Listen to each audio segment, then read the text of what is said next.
जाधव साहेब, काय होतं की शेतकऱ्याला असं वाटतं की त्या मशीन मिल्किंग करताना त्याच्यातनं कोणी म्हणतं रक्त येतं, कोणी म्हणतं गाईला त्रास होतो. नाही, तशा प्रकारचं रक्त वगैरे काही येत नाही, कारण हे सकिंग होत नाही त्याच्यामध्ये. ते पल्सेशन आहे, म्हणजे रबर लायनर आहे, डबल लायनर सिस्टीम आहे तिथं. स्टील लायनर आहे, डबल लायनर, त्याच्यामध्ये व्हॅक्यूम निर्माण करून त्या रबरला पल्सेशन दिलं जातं, त्यामुळे ते पल्स होतं. तर वासरू जसं पितं त्याचप्रमाणे तो दाबला जातो रबर, आणि त्यामुळे दूध निघतं. तर त्यामुळे त्याच्यात कोणत्याही प्रकारचा असा धोका नाही की ते रक्त वगैरे येईल म्हणून. किंवा शेतकऱ्याचा दुसरा असा शंका असते की जर का ते तसंच राहिलं मशीन चालू दूध संपल्यानंतर तरी पण गाईला कासेला इजा होऊ शकते. नाही, 1 मिनिटापर्यंत ते जर आपण ठेवू शकतो. 1 मिनिटापेक्षा जास्त वेळ राहतं तर त्याच्यावर थोडंसं ठसे उमटतात, ते व्हॅक्यूमचा प्रेशर पडल्यामुळे. पण ते 1 मिनिटाच्या आत आपण ते काढायचं आहे. जास्त वेळ झाला तरी त्याला काही जास्त इजा होत नाही आहे काही फार, परंतु त्याच्या नियमानुसार आपण 1 मिनिटाच्या आत ते काढलं पाहिजे. बरं, शेतकऱ्यांनी आणखी काय काळजी घ्यायला पाहिजे जर का तुमच्याकडं अशी मशीन असेल मिल्किंगसाठी तर त्याची?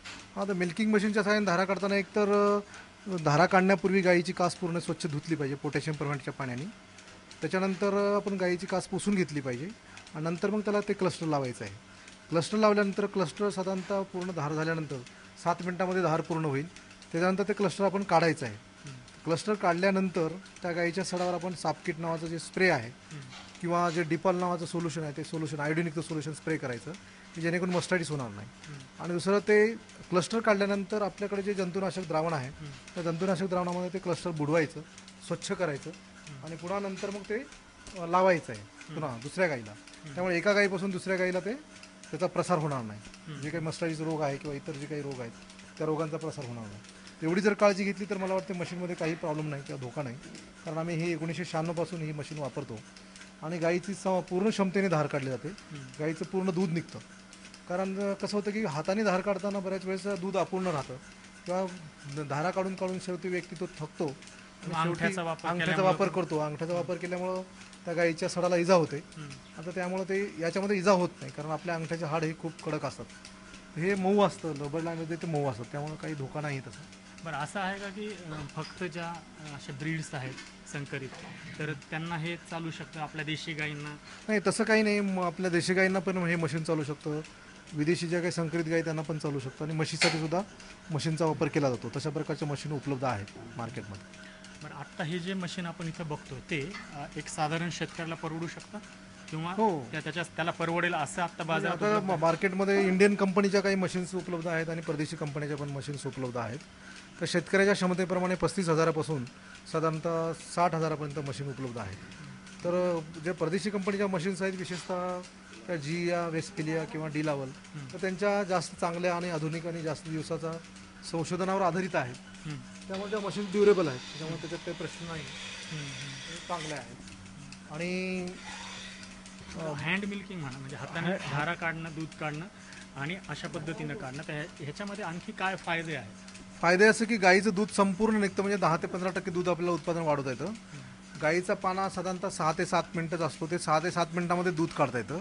आपण हाताने ज्यावेळेस दूध काढतो त्यावेळेस तो 10 मिनिटंसुद्धा लेबर धार काढत असतो, त्यामुळे गाईचं दूध निघत नाही नंतर शेवटी, कारण पाना फक्त 7च मिनिटं असतो. दुसरं असं की धार काढताना जो व्यक्ती आहे, मजूर आहे, तो दूध काही शिल्लक ठेवू शकतो काचेमध्ये. तर ते दूध जर शिल्लक राहिलं तर त्या गाईला मस्टायटिस होण्याची शक्यता वाढते. पण मशीनच्या सहाय्याने दूध पूर्ण निघत असल्यामुळे मस्टायटिस होत नाही, किंवा मस्टायटिस होण्याचं प्रमाण कमी होतं. ही व्हॅक्यूम लाईन आहे, ही ब्लॅक रंगाची काळ्या रंगाची व्हॅक्यूम लाईन आहे. या व्हॅक्यूम लाईननी पल्सेटरला व्हॅक्यूम दिला जातो, आणि तसंच या मिल्क मीटरला सुद्धा व्हॅक्यूम दिला जातो. तर हे दूध आल्यानंतर ह्या दूध हे कॅलिब्रेटेड मिल्क मीटर आहेत. या मिल्क मीटरमध्ये 1 खून म्हणजे 1 लिटर, याप्रमाणे गाईचं दूध किती निघालं हे आपल्या इथं मोजता येतं. मिलीलीटर? नाही, हे लिटर आहे. तर साधारणतः आता या गाईचं दूध 10 लिटर दिलेलं आहे. अशा प्रकारे 10 लिटर दूध सकाळी, 10 लिटर दूध संध्याकाळी, अशा प्रकारे ते मोजता येतं. किंवा सकाळी 8 लिटर, संध्याकाळी 8 लिटर, किंवा 15 लिटर सकाळी, 15 लिटर संध्याकाळी, जे काही दिवस असेल ते आपल्याला मोजता येतं, आणि त्यानुसार आपल्याला नोंद ठेवता येते.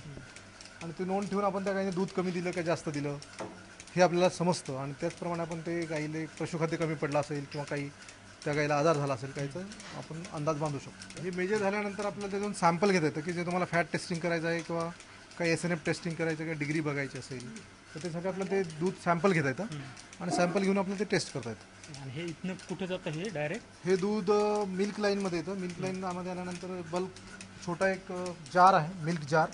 या मिल्क जारमध्ये येतं. मिल्क जार नंतर मग ते बल्क कूलरमध्ये जातं. त्यामुळे डायरेक्ट तिकडे जातं डायरेक्ट हे ऑटोमॅटिक फ्लोटिंग वाल आहे. ते ऑटोमॅटिक फ्लोटिंग व्हॉल्वमुळे दूध तिथं मोटर पंप चालू होतो दूध जास्त झाल्यानंतर आणि तो ऑटोमॅटिक बल्क कूलरमध्ये जातो. त्यामुळे इमिडिएटली म्हणजे दूध काढल्यानंतर लगेच ते बल्क कूलरमध्ये साठवलं जातं.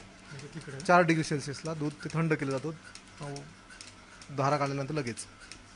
अशा पद्धतीने जर का अगदी छोटासा बदल आपण आपल्या डेअरीमध्ये केला, आपल्याला परवडेल अशा पद्धतीचं तंत्रज्ञानाचा अवलंब केला तर थेट आपलं 10 ते 15 किमान 10 ते 15% उत्पादनात वाढ होऊ शकते.